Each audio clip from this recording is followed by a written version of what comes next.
All right, so talked to Doug a little bit earlier, just long enough for him to tell me how much has been poured into y'all's heads today.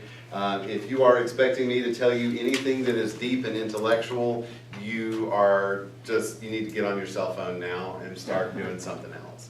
But what I will tell you about is some experiences and some things that I have learned. And not only some things that I've learned, but some things that I anticipate and have come to anticipate as I look to not only to what's coming in the future for American culture, for Christian culture, for churches, but you're going to find that that as you guys discern what your ministry is, and ministry to me is a lowercase m. It is ministry of all believers. It means if you're a school teacher, you're in ministry. It means if you're fixing somebody's carburetor, putting it back together, you're in ministry. It means if you're in the road crew for a rock band, you're a minister. And if you stand in a pulpit on Sunday morning, you're a minister. If you teach kids how to read, or if you teach kids how to read the Bible, you are doing ministry. And ministry is a broad definition. So as you all discern this, what I hope that you all will know is that pay attention to what's happening to you. Pay attention to the motivations and the reasons and the agenda that you've got, because you'll find that agenda, you're speaking something is being spoken to you, is being poured into you from possibly beyond you by a Holy Spirit that speaks in ways that freak me out sometimes. I'm just going to put it like that.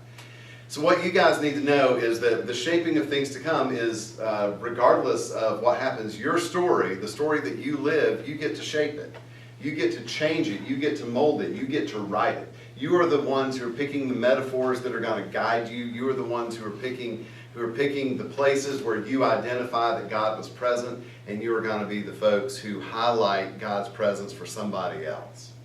Ministry is a very bizarre vocation and a very bizarre call, because you get to be a part, if you're in pastoral ministry in a church, if you are ministering with kids, if you're a choir director, if you are that roadie in that rock and roll band, you're going to find that if you live with people long enough, and if you open yourself up to people long enough, you're going to be a part of the best days that people have and a part of the worst days that people have. This week I was cleaning out my office. This is my first disclaimer. I'm cleaning out my office. A couple of months ago, I told my bishop that he didn't need to appoint me anymore, that I was done. After 20 years of this, it's like, it does man good to change careers every 2 decades or so. So the fact that I'm standing in front of you is a little bit ironic, to talk about shaping of things to come in ministry and you all trying to discern a call. There is an irony here that could only be perpetrated by God. So I was cleaning out my office and I came across this piece of paper, and it said it is my pleasure to tell you that I am appointing to you an assistant pastor. Her name is Tracy Rose. She has just completed her course of study to be a local pastor in the United Methodist Church. She's going to be your assistant pastor. So she started the same day, First United Methodist Church in Charlotte, that I started. As I pulled out of Charlotte today, my last phone call was to her husband, and the words that he said were, "She's still hanging on, but it's not going to last much longer." I mean, for Tracy, man, she was so proud when she got that paper that said she was going to get to be a local pastor, and today, she's barely alive. She got diagnosed with pancreatic cancer about 9 months ago, and so it's like in ministry, like you don't anticipate it, you don't see it coming, what it's like to know that, man, you're going to be with people when they're having babies. You're going to be with them when they celebrate, when they get the job they wanted, when they graduate high school and college. You're going to get to show up at those graduations, and all those kids are going to want to have their picture made with you, and you're going to be all sweaty because it's hot in gyms when people graduate in springtime, and you're not going to look your best, but you're going to be happy to be there with them. And then you're also going to be there when their mom dies, and you're also going to be there when their best friend dies. And it's like ministry it gets into the hardcore, real stuff of real life. And so for me, the way ministry took shape was like, I never anticipated that I would ever be the person who would attend to somebody as somebody they loved died. I never saw what that would be like. But yet that's a part of it. And that's something that's been a part of ministry ever since way back before Jesus even walked on the earth. That was part of what the community did, the way the community cared for each other, going way, way, way, way, way back, the way they honored the dead. I love those stories in the Old Testament where, like, Ishmael and Isaac, they kind of went their separate ways, if you know that story. But then they come back together for one reason, to bury their daddy. The story of Jacob and Esau, these brothers who were kind of always rivals, and yet they come back together for one really big purpose, to bury their daddy. And it's like you see that in this whole thing, ministry's been going on for a long time. God's people have been taking care of each other for a long time. And that's part of why ministry is, it's in the real stuff of life. It's not in the frou-frou, looking good. And I tell you what, man, you do look good in those robes on Sunday morning.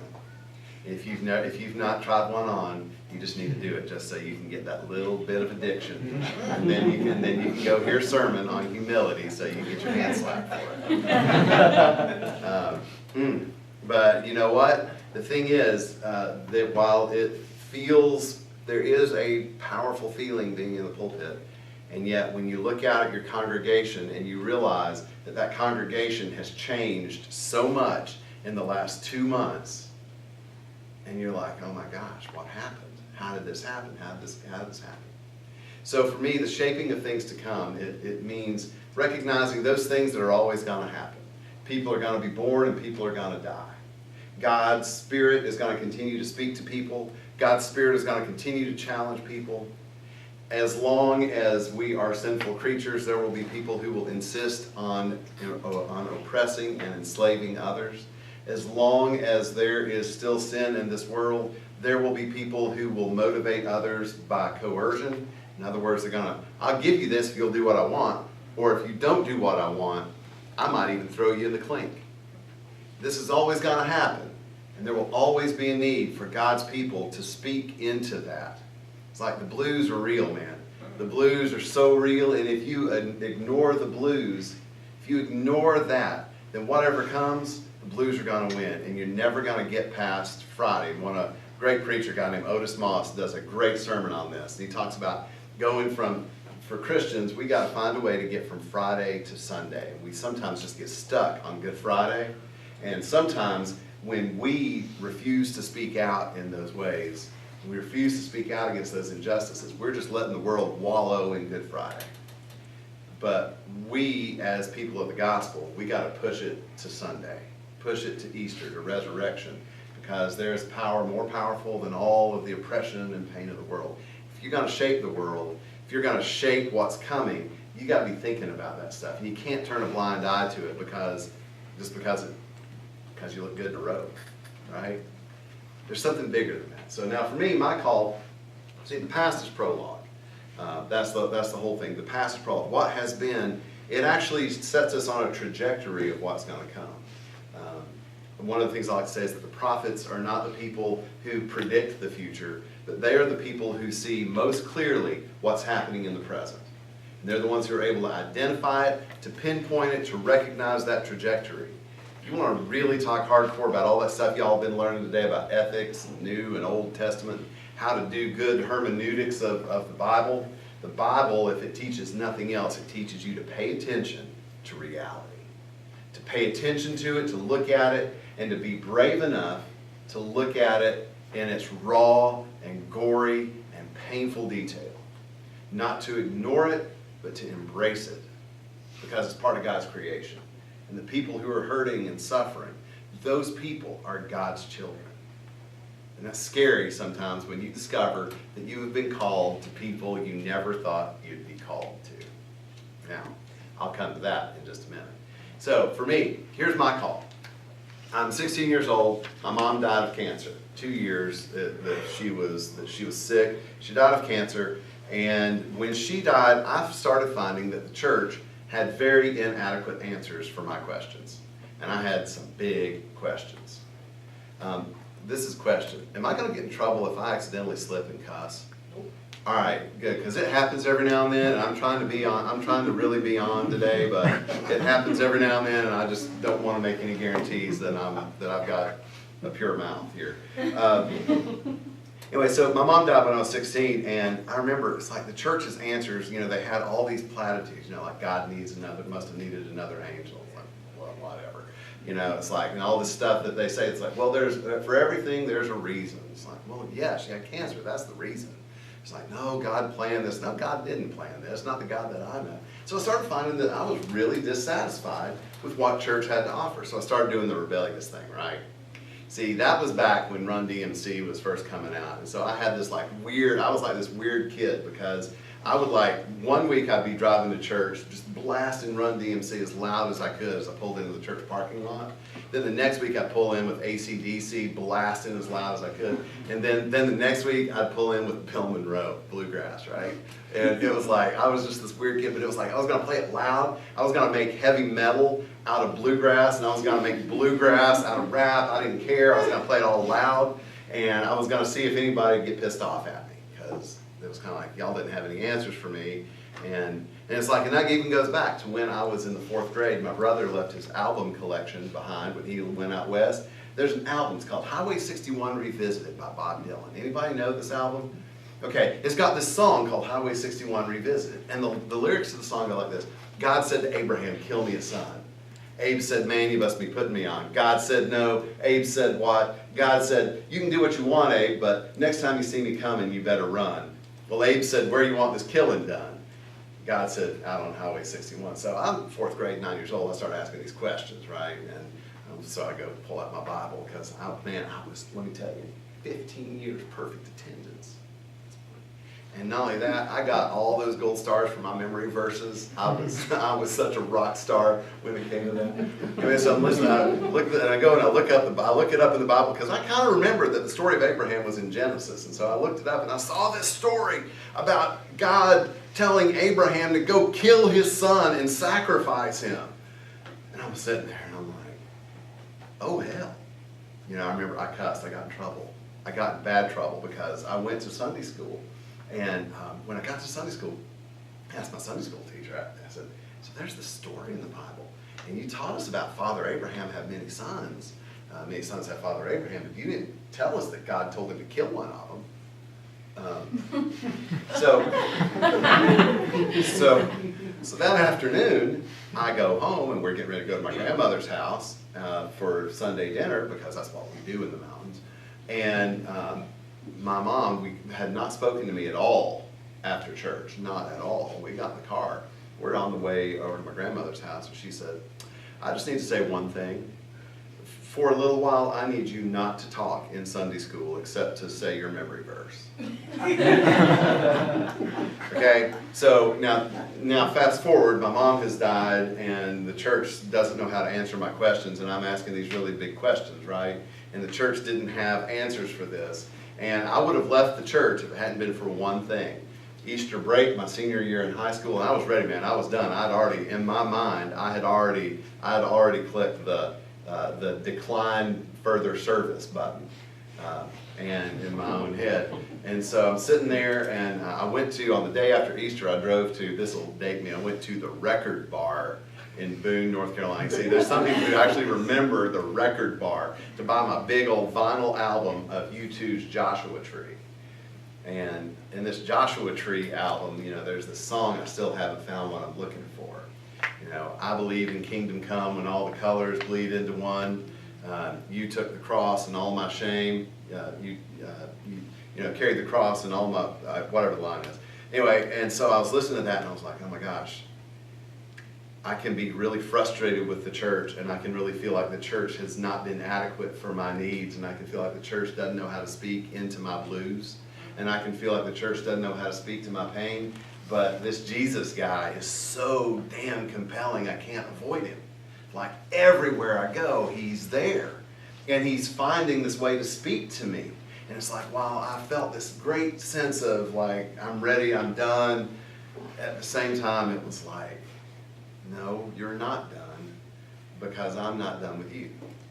So that's my story early on. So then, went and, taught school, and while I was teaching school, my principal just happened to be a Methodist minister, and he was like, I'd really like to have you back next year, but have you ever thought about going to divinity school? So I go to Duke, just on a whim, not because I thought I'd ever ever end up preaching to a soul.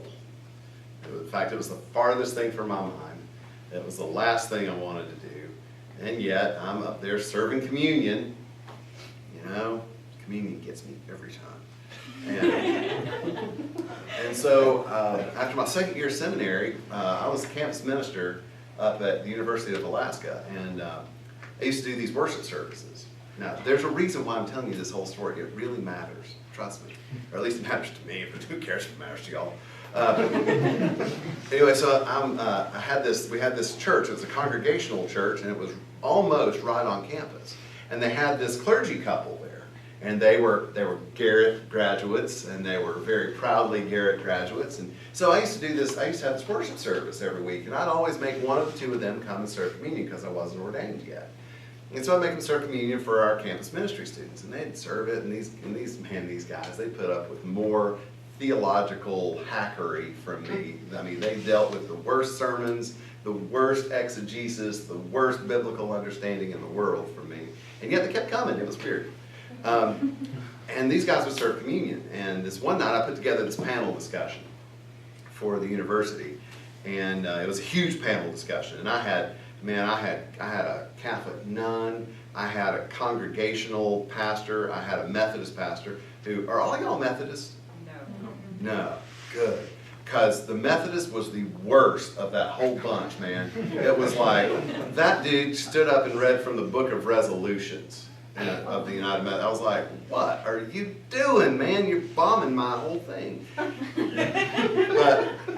But he did one good thing that night, and it was his fault that I'm in front of you right now, because you can blame this guy. He was also my landlord when I was in Alaska. It's like every time I turn around, that weird dude just keeps showing up. And I got all these clergy back together, and I thought, it'd be really cool because we got all these different Christian traditions represented, and it'd be good if we could take communion together and say, because we're going to go out there, and these guys are going to disagree. But if we can remember that we're still brothers and sisters in Christ, we're going to take on this real hot button topic, but if we can agree that we're brothers and sisters in Christ, this will be great. So I got out there, and so I looked over to Rick, who's the congregational pastor, and I said, dude, will you bless the elements? He goes, no, man, I can't. I was like, whoa, why? He said, because you need to do it. This is yours. You put this together, and you are the one who brought us together, so you need to do this. And I was like, well, you see, I'm not ordained. And he goes, no, man, in my book, you are a man of the cloth. And so the Methodist, who read from the Book of Resolutions, he said, dude, look, all it says in the Book of Discipline is that I have to be in the room. It doesn't say that I have to preside. I'm like, fine. All right, so I go, and, I go through, the Lord be with you, as you do, right? And they all said, yeah, and I said, lift up your hearts, and they, because they had the paper, even the Baptists did this. And it's like, they're like, and also, we lift them up to the Lord. I'm like, yeah, we're rocking. So I get into this, and it comes to the part where I say, on the night in which he was betrayed, the Lord Jesus took bread. He gave thanks to God, and he broke the bread, and he gave it to his disciples, and he said, take this and eat it. And when I did that, because I've been trained well at Duke, man, they taught me good. So I took the bread, and I stuck it out. Right when I did that, it was like, I felt it. It was physical. It kind of got me, the whole body kind of thing. I was like, damn it, I can't avoid this anymore. All right, fine, you want me? You got me. So I finished serving communion, and it was at that moment, and it was like, okay, I can't get away from this. I can't get away from this. Whatever it is, and whatever it is I'm going to be doing after I leave the church, I can't get away from this whole God thing. Because it's like God keeps peeking out from around the corner, and God's looking at it. It's like God's hiding under somebody's table in here, I guarantee you. Right? And you think you're going to get away, and then all of a sudden, just like, I didn't see that coming. It's like I just didn't see that coming. And so it's like for me, I like to joke this. It's like, most of us, we would like it if God's call to us would be as easy to understand as, okay, God, if you want me to go into ministry, give me that purple Volkswagen with pink polka dots. Now, in the Old Testament, the way it looked was when the dude's jackass started talking to him, right? You remember the story of Balaam's ass, right? It's like, if my ass would just start talking to me, then I would know I was called to ministry. And I was like, wait a minute, I don't own a mule or a donkey or any such thing. And it was like, wow, it happens in communion.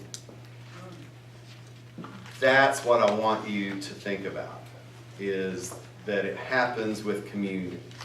That you're called, I mean, if you're called to ordained ministry, if you are called to lead a congregation, whether that congregation is on a college campus, or whether that congregation is in a prison, or whether that congregation is a one-room church with a 200-year-old piano, communion does this weird thing where it brings people together, no matter what they look or smell like. Communion does this weird thing where it invites us to share Jesus together. A shared experience where we come not grasping at it, but we come willing. As willing disciples, willing for what God's got next. It's hard to be willing. Look, I got 2 kids. They are not willing to do anything. They will willfully, they will turn on me. They will lie to me. They will steal my stuff. But they, and I'm joking about it, but when they're really good, it's when it's like, we're going to go on a road trip. Where are we going? I don't know. We're just going to go. And it's that willingness to say, all right, Lord, give me you. And let me take you and go where you lead me. And I don't know where that's going to be. Now, you take that. To me, that's like the central thing. And I know that, like, I grew up Southern Baptist. And so preaching, the pulpit's in the middle, the Bible's in the middle. Man, we got all the symbolism right smack in the middle of the church. Offering plates are on the fringe. But you got the cross, you got the Bible, and you got the preacher, and the preacher gets as long as he wants. And when that preacher gets going, I never, as a kid, I never knew what he was going to end up with. I mean, sometimes he'd end up telling me how much he loved sex with his wife, which I thought was the weirdest thing to hear in the church. But then there'd be these other times where he would talk about, yeah, seriously, he did. He really did. I mean, we all sat there. It was like, I mean, I was sitting in the choir too, which was bad, and I was a teenager, right? I mean, you're a teenager and you're sitting in the choir right behind the preacher and he's talking about sex, and you're 16 years old and you don't want anybody to know that you even know what that is. It was just bad, but you know, he did these things that were, you know, he said to me one time after church, he looked at me and he said, "What'd you get out of that sermon?" And I kind of told him what I heard. He said, "You know what? You're probably the only person who thought about it that way." And he said, "You know, you need to really think about how God speaks to you, because God speaks to you in a way that's different, and it's okay." I remember that. I mean, that's one of those things. That's who this guy was. It's like, even though I grew up where this word was real primary, you know, the word shows up in a lot of different ways, and to me, it was always through what I'll call sacramental acts. Whether it's communion itself, or whether it's the sacramental act of that pastor taking the time to look at me and ask me what I heard in that sermon. And if you think about people who made the biggest difference in your lives, you can think about sacramental acts. Now, they may not be official sacraments, but they're acts that let you know God was there, that God was there in a real and tangible and powerful way. See, you don't want to lose that, because what's going to happen is right now we're getting ready to move into a whole situation in the world where today there's just a new research study out by the Pew folks. 23% of all Americans claim no religious affiliation whatsoever. They don't even claim to be Jedis. I mean, you think about that. I mean, that's 23%, and that's up from 17% just 3 years ago. So what that means is that you guys are increasingly weirdos. And in the church, you're increasingly weird. like what we do in church will be stranger and stranger and stranger to the culture, and it'll make less and less sense, and the language that we use inside the church is going to make less and less sense. And so you're going to need your own sense of nourishment and knowing that you have been called by the Jesus who allowed himself to be broken and given for the world, and who allowed his blood to be spilled for the world. You are being energized and nourished by that same Jesus. And that's why communion with God, constant communion is what John Wesley talked about. We want to feel that we are always communing with God. And so that's going to drive you into this whole craziness that's coming. And how do you shape it? Well, I'm going to tell you that the first thing that's going to be the most important in shaping it is to stop trying to, you can't change the flow of the whole culture. You got to understand where you are first, and you got to do what makes sense for you. You've got to live into what makes sense for you, and you do it in the context of community, right? Communion, remember, you do this with a bunch of other people. So you never allow yourself, no matter how isolated you feel, and ministry is an isolating job. You are out there by yourself half the time. Right now, because after I've told my church that I'm leaving, it's like I got friends that aren't talking to me right now, and then because I've been a little bolder about some of the stuff at the church since then some of the people who weren't mad at me to begin with are mad at me because I'm pushing the envelope a little bit, and it's like, you know what? When you sign on the dotted line, you just go ahead and as you're accepting the terms and conditions, among the terms and conditions you accept are that people will get mad at you. They will not like you. There will be times when you will be out there and you will feel like you're the only person on the island. And you'll wonder why in the sandhill God called you. You'll be like Elijah up there on the mountain saying, all right, dude, they're trying to kill me. Can I just end it up here on this mountain? And God's going to be like, chill out, brother.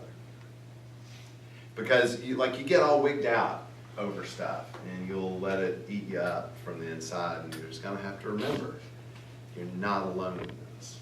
You're not alone. That's why communion is going to anchor you. But don't think that communion is going to just, if you start serving communion every week, that's not going to make millions of people come to your church.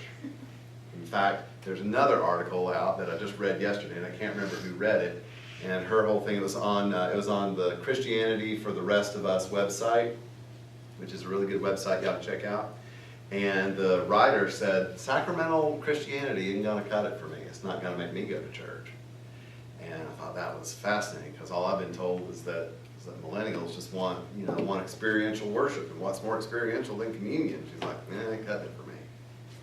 So you've got to continue to recognize that you're claimed by God, that you're connected to God and to other people. And you got to do this other really goofy thing, which is to be honest enough with yourself about who you are and what your passions are, because otherwise your ministry will not be authentic.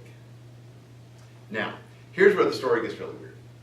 So I go to First United Methodist Church, having thought that I was called to campus ministry all my career, for all the 15 years I've been at it. I had survived cancer, and it's like, well, of course I survived cancer, so now it's time for me to do campus ministry. No. In fact, I was supposed to go take a job in campus ministry, and then the bishop said, well, really would like for you guys, my wife and I served as co-pastors, really would like for you guys to go to First Methodist in Charlotte.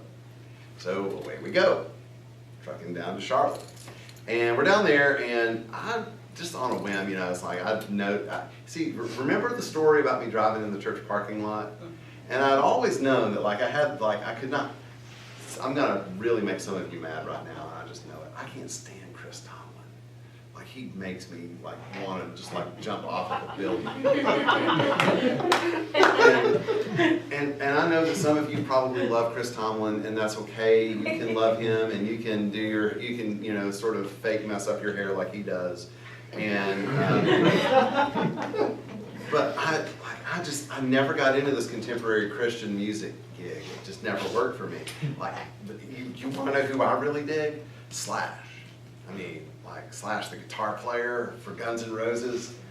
Now that dude, he knows that he's in touch with something else. And, and I'll tell you who else really got to me. It was like Pearl Jam, and it sounded like when grunge came out.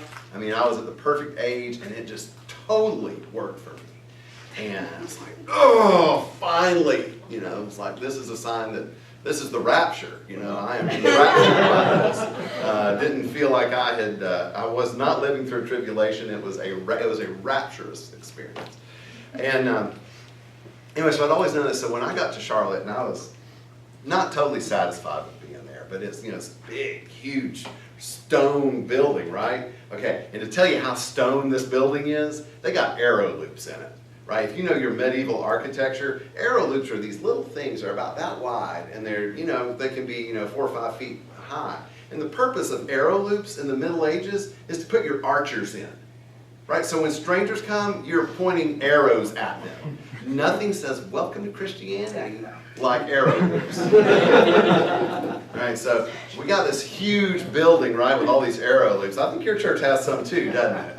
Yeah. I think so. And it's like, so I'm standing out there looking at this, I'm like, yeah, where's the hot oil go? So it's like, and it's this huge sort of legacy church that goes back, and it goes back a long time, and it's got all this history in it, and I was like, I don't know if I really, I'll do it, well, what do you want me to do? Well, we need you to start a new service, and we need to get a new contemporary service. I'm like, okay, so I get a bunch of people together, get all the young adults together. I'm like, so what are you guys listening to? What's on your iPods? And it's like, we got Amos Lee, we had Jay-Z. If I really played this right, if I planned this well enough, I could have made it all rhyme, but I'm not going to do that. But it was like we had that, and then we had Willie Nelson, and then we had U2, and then we had my favorite was the Los Straitjackets, and then we had somebody else, had like the Sex Pistols. It was like, okay, anybody got Chris Tomlin and David Crowder, and they were like, huh? So, okay, so playing that crowd is going to be totally different, and so we started putting this service together where we used a lot of secular music. I thought, if we do this service right, this could be really interesting. So I just on a whim, I looked up the alternative rock station in Charlotte. I looked up their email address, and I emailed their program director, and I said, I got this great idea. I'm just the guy you need to come on and do public service announcements on your radio station about what the songs that you play, what they're about. He said, and so he emails me back and says, can you come see me in a couple of days? Well, sure, whatever. So I go in. He said, we don't do public service announcements like we used to, but I'm real interested in what you're talking about here. And he looked at me and said, I kind of feel like I've known you for a long time. I was like, dude, I've known you for a really long time. He was one of the DJs on one of the rock stations I used to listen to when I grew up. And, I was like, I've known you for a long time. You hadn't known me. And then he said, I can't do anything. He said, but if there's any way that we can get you on, I'd like to do that. He said, right now, the only thing that comes to my mind is if we could get some money for you to do spots and advertise, for your church or for some kind of ministry in town. I'm like, oh, okay. So I got this crazy idea. I went out and wrote grants and got like, I don't know, $65,000, $70,000 in grant dollars so I could do radio spots where I'd talk about these rock songs. It's a little kooky, it's a little crazy, and so I did this, all because, you see here again, this is the one thing I did right. Maybe this is the only thing I've ever done right in my whole life. You can say, "Oh," you can feel sorry for me. This was one of the most right things I ever did, and what ended up happening was I eventually got the grant money and was able to do these 60-second spots, and then one day I was just mad. It was one of those days, you get agitated over something, and I was just mad. So I sent him an email. And it was, I took 5 minutes, wrote a proposal, and because my bishop he had told us about this, he turned us on to a guy named Brian McLaren. Some of you may have read some stuff that Brian McLaren has written, and one of the things he said in one of the speeches I heard him give was, you know what, you may have to do your job at your church, and then when you go home, go do the ministry you're called to do. And so that stuck in my head. One of the articles that I had read a few years before also stuck in my head, and I'll tell you about that one in a minute, because I like to tell stories all about myself, right? And so I emailed Jack this 2-page proposal. I wrote it in 5 minutes. He emailed me back and said, can you come see me in 15 minutes? I was like, it'll take me about 20 to get there. I got there, he's like, I got 2 hours on Sunday night. You interested in doing a radio show? I was like, yeah, I'll do a radio show. So he gave me these 2 hours on Sunday night to do this radio show on the alternative rock station, which oddly is the #1 station for people who are between the ages of 18 and 35 in the city of Charlotte. I was like, well, all right, so I'm going to go for this. So I started doing this radio show, and then I'd been doing it for, I don't know, maybe 6 months or so, and I started getting these emails. You got to really hang with this, because you never know what God's going to call you to. And you've got to find a way to surrender rather than trying to make things happen all the time. The shaping of things to come, it depends on your willingness to surrender to what God has got for you, to what God's going to give you, to what God could only see was needed that you couldn't anticipate. And trust me, there are so many weird things out there that you just don't see coming. This was one of them. So about 6 months into doing this radio show, I started getting these emails from this woman who told me in like the second or third email that she was like 75 years old. And she kept requesting that I would play these different songs by Korn. Do y'all know Korn? Yeah. Okay. Okay, Korn is like crazy dark. I mean, like, talk about dark, like when you play it, it makes the lights go out. And so I humored her the first week and played some Korn on my show and talked about what the songs meant.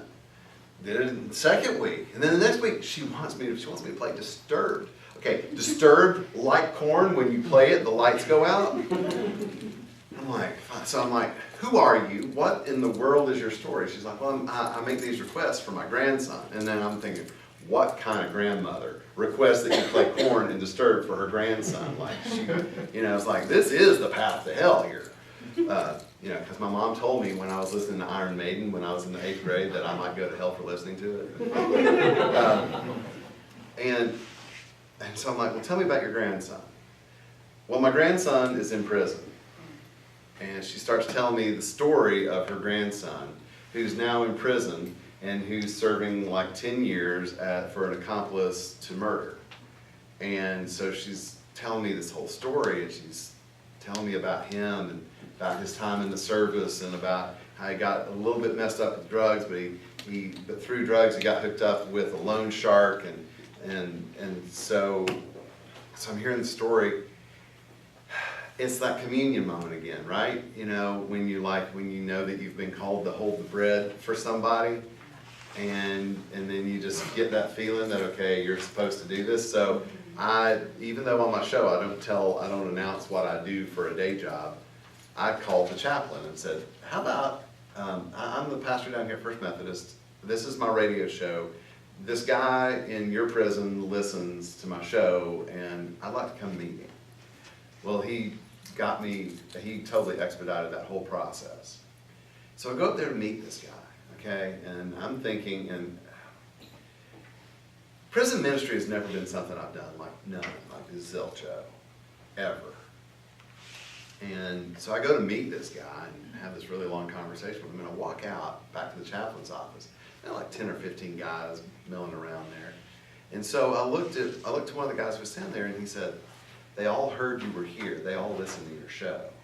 And they all heard that you were here, and so they want to meet you, right? So this is, I'm like, okay, that's weird. This is really crazy. I've got fans in prison. And so I start meeting these guys, and then the chaplain is kind of watching this whole thing. He's like, would you be willing to come back and do a program? I was like, yeah. And he said, well, no, seriously. He's like, if you come back and maybe bring some songs, and talk about some of the songs, and guys can request them, and you can come and talk about those. And it was, listen, what they requested was like hardcore. It was like System of a Down. It was Pantera, and we were getting into some dark stuff. But what I realized was that I was part of it. And before I left that day, though, it's one guy who was Native American. He came out of the chaplain's office with another Native American guy, and he handed me this envelope. And he said, we talked about this last night at prayer circle. We want you to take this. And I was like, what is it? And he said, well, open it up. I'll explain it. And I opened it up, and there's this bundle of feathers. He said, that's our prayer feathers for the one who has permission to speak, and we want you to keep this. I mean, you talk about getting your butt kicked right there in front of God and everybody. I was just doing what I do. I mean, I love music. I love rock music. I love all music.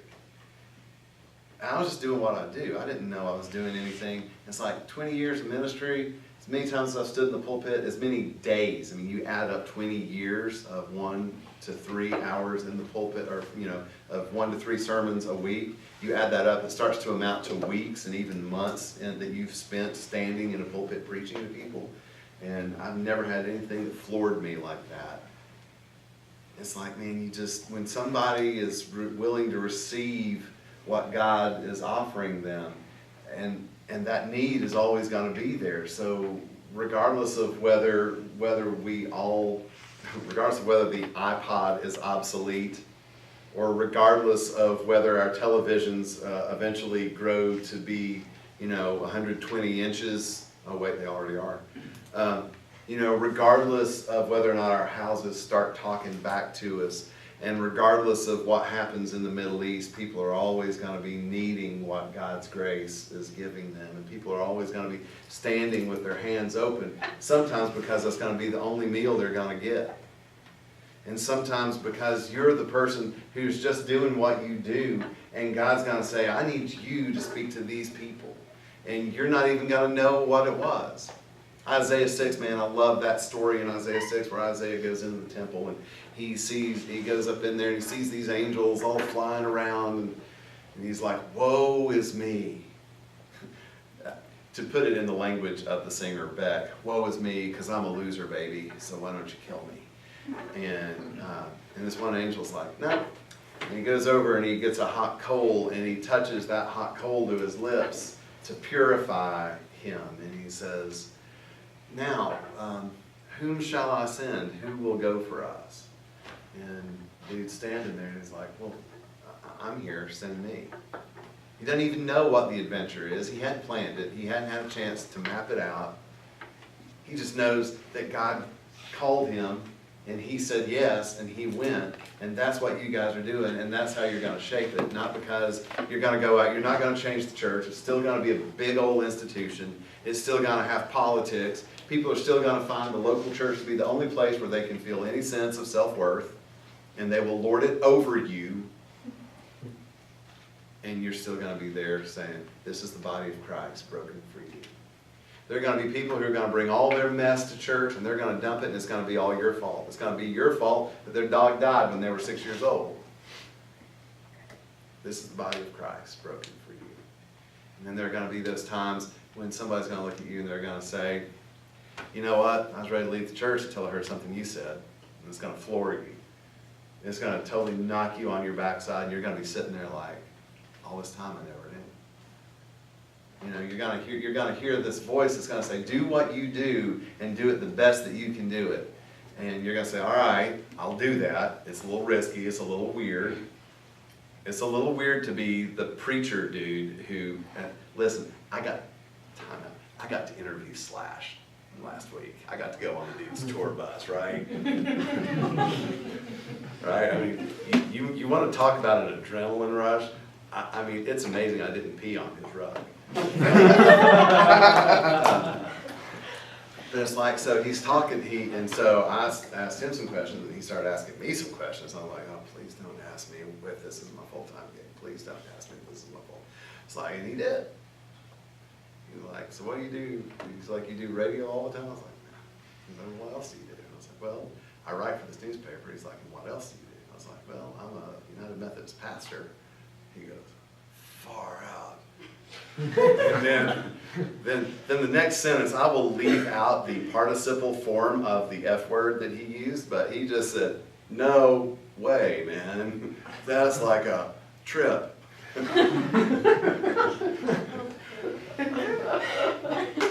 Okay. That ain't normal, right? And you ain't normal. You're not like anybody else. And your community and your friends have at some point let you know that you were unique and that you were special, and that there was some way that God worked through you that God didn't work through anybody else. And every now and then you have the guts to trust it. And when you have the guts to trust it and to open yourself up and say, all right, God, I'm willing. You don't know where that's going to go. You have no idea. But I'll tell you what, it's going to be the best damn ride you're ever going to take. Ever. My brother, he's taught skiing for 30 years, good glory. He's 12 years older than I am. And when he graduated from NC State, he parked the car in the driveway, put a note in the windshield that said, thanks for the car, I'll call you in 2 weeks. This is back in 1980. He hitchhiked to Colorado and got a job teaching skiing out there. So my brother let's just say my brother's not exactly a church person at all. In fact, let's just say that my brother most of the time sounds sort of like a stoner Cro-Magnon version of Rush Limbaugh, right? So if you get how all that goes together, he kind of talks like this, but his sentences don't always get completed, and what he says is really right-wing, and sometimes incoherent. But then every now and then, my brother busts out something that is like the deepest stuff you've ever heard in your life. So I told him the other day, I was like, so bro, I told the bishop I'm not going to take any more appointments. I'm done. That I'm just gonna jump and see how deep the water is. And he goes, far out, man, that's cool. And he said, that's brave. And then this is my brother who's taught skiing, right? Stoner, Cro-Magnon, Rush Limbaugh. All of a sudden becomes Stoner Shakespeare. And he says, you know, dude, most people, they lose the mountain when they resist at the top of the turn. He said they'll resist it and they'll fight it. He said there's something beautiful when you let go at the top of that turn and you surrender yourself to the flow of that mountain, and this is where he got me. He said, and then when you just give yourself over to that dance with gravity, you go where you know you were called to go. I'm like, but you think about this. I can tell you all the stuff about how every 500 years the church goes through a reformation of some sort. You know that because you're living it. Y'all are old enough that you saw how unusual the 2008 presidential campaign was, how different that was. That was something totally different. We've never seen a campaign that was run like Obama's campaign that year. That's not a political statement. That is a cultural anthropology statement. That was one of the strangest things to see so many people, your age and my age, dropping $10 at a pop just to get this man elected. Going door to door with an energy that I'd never seen in a political campaign. And part of the reason for that is because it was something so different. It was totally postmodern. I can tell you all about that. And you guys can read all about that. And there's books galore about all that. And you can bore yourself to death and you can get yourself totally charged up about all that. But at the end of the day, people are still people. And at the end of the day, people will still have the best and worst days of their life, and they will still try to figure out if God's even in it. And they will still try to figure out if it means anything. And the only way they're going to know is if you just do what you do. You just do what you do, and you suddenly, miraculously, mysteriously find yourself in the presence of somebody who says, here's the feather, is for the one who has permission to speak, and I need you to keep this. You know, you'll find yourself mysteriously in the presence of somebody who says, I never even felt myself like I never felt like I was even human until I heard you talk to me on my terms. Part of the problem that the church is facing right now, y'all, and this is an illness that we have, is we have been so used to being so powerful and we have been so used as an institution. We have been so used to being the center of what guided society and culture, and that's not going to be true much longer. The number one group of Christians that are declining in membership are mainline Christians. mainline denominations. And I'm sitting there thinking, I'm a Methodist. That's us. And so it's like this is going to continue to change that way. It's going to change faster than you can keep up with. We don't need any more technical solutions. You guys are going to be having to adapt to it. The solution that you use to solve tomorrow's problems is going to be completely different from the solution that you use to solve next week's problems. And it's going to change that fast. So I can't tell you how to do that. What I can tell you, though, is that you don't let go of the core purpose of ministry, which is this is the body of Christ, and it's broken, but it's broken for you. It's real, and it's present, and it matters, and it speaks into all your silence. And the only way that you guys are going to be able to shape it is if you're willing to let yourself, willing to give yourself to that dance with God's Spirit. That dance where you go down. What I realized for me, and this is the whole thing, we've started talking to ourselves in the church. We talk to ourselves all the time. Theology is so much of it's like we're in the echo chamber. We're just kicking theology around and testing each other's theology to see if it's better, and there's still people dying. The day that I found out that the day that the doctor called me to tell me there was nothing else he could do for my dad, I'm sitting out on this bench out in front of my church next to this homeless guy whose eyes I've never seen because he always wore sunglasses. Right? And I'm sitting next to this homeless dude out there, sobbing. And here's this guy putting his hand on my shoulder. You know what he's doing, right? He was looking at me saying, this is the body of Christ broken for you, right? It's like, so I'm sitting out there and this whole thing's going on, and I'm realizing it's like all the theology, you gotta know it. I mean, from my experience, the people that don't know their theology, they struggle in churches. If they don't know how to pull Isaiah out of the hat when it's needed. If they don't know how to pull resurrection and grace when it's needed. They don't know how to bust out a psalm. They don't know how to talk about the God of all eternity when somebody's dying. They don't know if they don't know how to talk about grace when she found out what he had been doing, or when he found out what she had been doing. If you don't know how to talk about grace into that, it doesn't matter what good grades you made in college. Because you got to know grace, and you got to know how to pull that stuff up, and it's got to be so much a part of you. Because what the world needs is they don't need the academic theologians to tell them, no offense to Karl Barth at all, they don't need to know that Barth wrote such and such and such and such. They need to know that God loves them, which Barth actually talked about, by the way. They need to know that they're not alone in this world, and you got to be sophisticated enough in your mind to be able to walk them through the nuances of that and help them see the nuances and help them to wrestle with the complications of this whole business.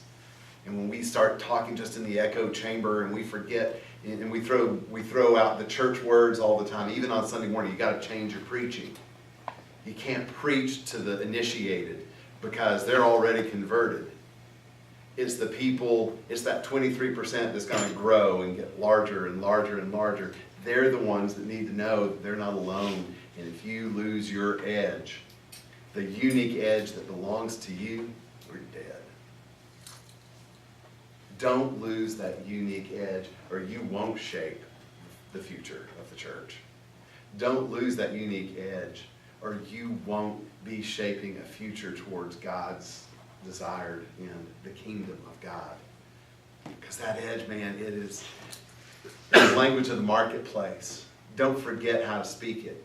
Because when you get in churches, there are going to be folks who are going to want you to make them feel good and make them feel better. And the way you're going to do that is those good old platitudes. They do work, let me tell you. And it's addicting when they work too. It's like freaky. Like you throw out a little bit of good old church talk. Man, and they love me on those Sundays. And then I go home and I don't really love me because I took a cheap win one Sunday. The real win that you want is the one where you keep your edge and you keep your voice and you teach your people how to find their edge and how to keep their voice. And you surrender to that dance of God. That's what's going to shape what's to come.